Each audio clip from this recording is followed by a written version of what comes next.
So the other day I was watching this video by Joel Osteen. So this guy seems to be extremely popular in this one niche, mega churches. So he's like this orator, speaks to like crowds of 30, 40,000 people at a time. It's like every Sunday, it's like a church service, but a mega church where just a bunch of people gathered together, just, in hopes of finding some wisdom. And the speaker definitely seems to be like a good balance of charisma and bibliography. I don't know if that's the right word, but he seems to be very learned about about the holy book. And I mean, at this point, there's no mistaking it's certainly a business. But the things that he was talking about, I mean, it's sort of easy to speak about the kind of things he does. So one of this video that I watched, it was all about you being happy where you are. And I figured, like, this guy is making a lot of sense. So being happy at the sort of place that you're at, so not wanting to be so focused in on achieving something, but rather just taking action on the sort of opportunity you have in front of you. So instead of just locking yourself up in this one fantasy world where you're achieving very particular things, why not just take the ride, take the road that's right in front of you, use the car that's right in front of you, instead of dreaming about some destination and the vehicle that you're gonna drive to that destination in. I mean, at this point, I'm certainly just talking in very metaphorical senses, but it kind of stuck with me. So I mean, we all have these ideas about, I want to do this and do that, and when I do this, I'll be successful and I'll be happy. But I mean, when you think about it, it kind of makes sense. Like, what if what if you were not meant to lock onto any particular thing? Instead, you were just meant to take the ride as it is. Just take the road that's right in front of you. And yes, like having a vision, having an idea about what you feel like at the end of the road, now that's a good thing. Thinking about that is a good thing. Just embodying that sort of feeling inside of you, I'm pretty sure it helps.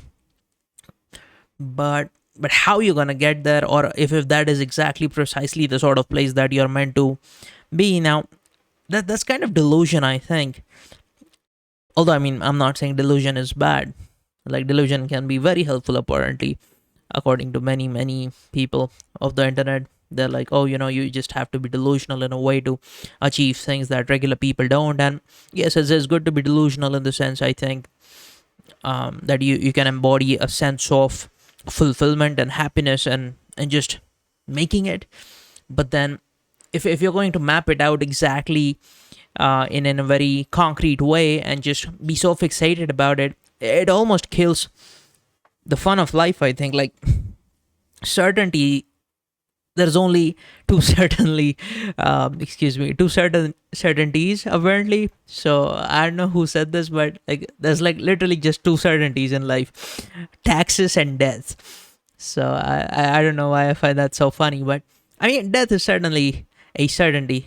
And when you almost like fixate on one particular destination and one particular outcome from your life, it kind of kills it. It kind of kills the play that's involved, I think. So I'm definitely like, I'm not saying I'm some sort of like an ideal Christian person or whatever, but the sort of thing that he was talking about, it was more like almost like a motivational speaker, not gonna lie. It felt like a very motivational speaker sort of saying this mega church congregation, the Sunday service.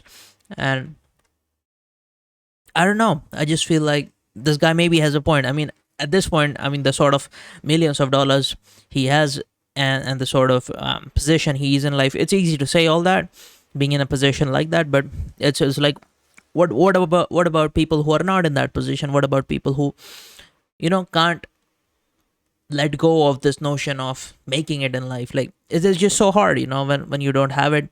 It's just so difficult, so extremely difficult to just let go and live life as it is and be happy with what you have. Like, it just seems like such bullshit, honestly.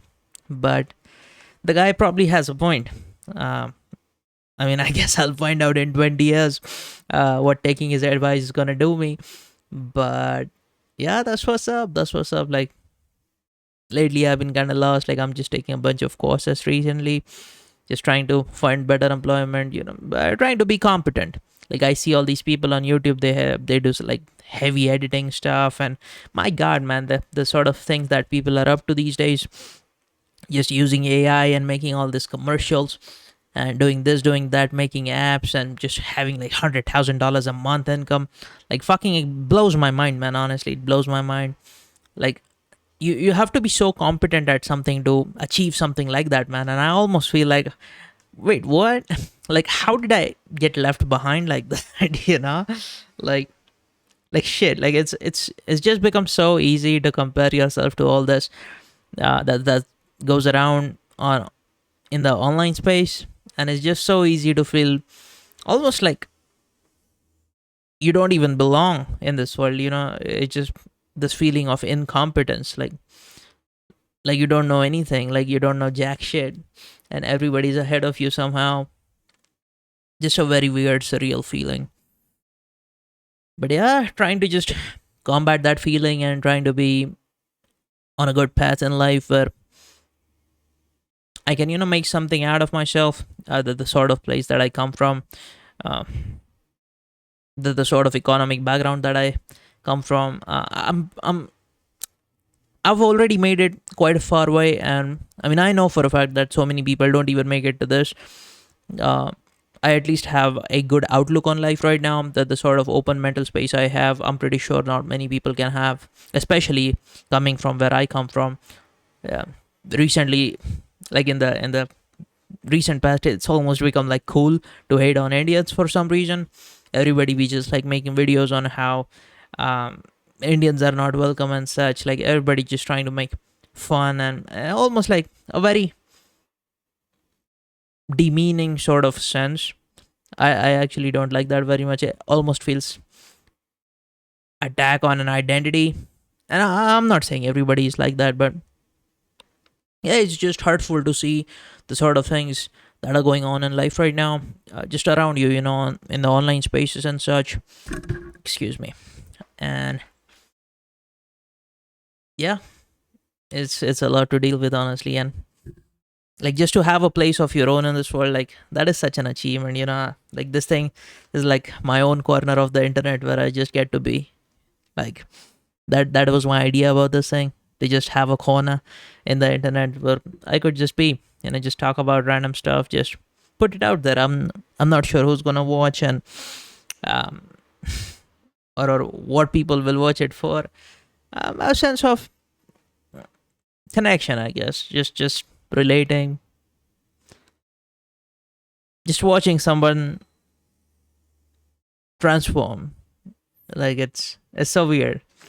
Like you almost get to take a sliver of your life and put it out there, like specimens, and then you have a record of all these specimens over the years and how things turned out. It's just magical, I think. Like what pure magic, honestly. But yeah, it's not like I'm trying to get to a point here. Thank you so much if you've listened to me just you know speak about random ass things. I really appreciate your time, man. I hope you feel a sense of connection out of all this. That is my hope, that at least someone gets to relate just watching this. And yeah, again, hope you're having a good one and take care. Hope I see you in the next one, and please subscribe if you will. Thank you.